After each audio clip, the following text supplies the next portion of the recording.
Le saviez-vous? À Paris, l'on peut parfois apercevoir des bâtiments comportant de fausses fenêtres. Eh bien, celles-ci sont en fait un témoignage encore visible de ce qu'a engendré un ancien impôt créé après la Révolution française.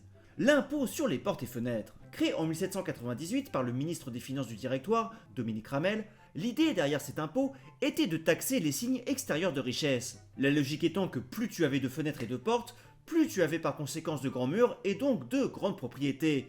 Ce qui voulait donc dire que tu étais riche et que tu devais payer plus. En conséquence, les Parisiens, premiers impactés par ce nouvel impôt, se mirent à murer et condamner certaines de leurs propres fenêtres pour payer moins. En particulier les fenêtres à méneaux, plus grandes victimes de cet impôt, car celles-ci étaient comptées de par leur disposition, non pas pour une, mais 4 fenêtres.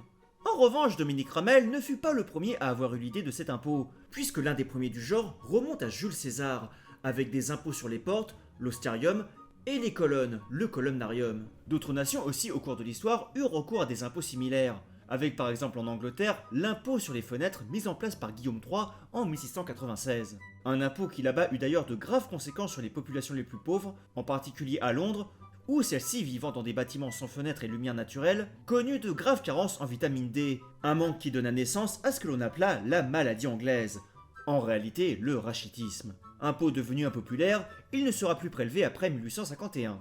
En France, l'impôt sur les portes et fenêtres sera quant à lui supprimé en 1926 au profit de l'impôt sur le revenu, laissant cependant derrière lui, après plus d'un siècle de mise en place, une architecture transformée, ce tant dans les grandes villes que dans la capitale, ainsi que de nombreux trompe-l'œil.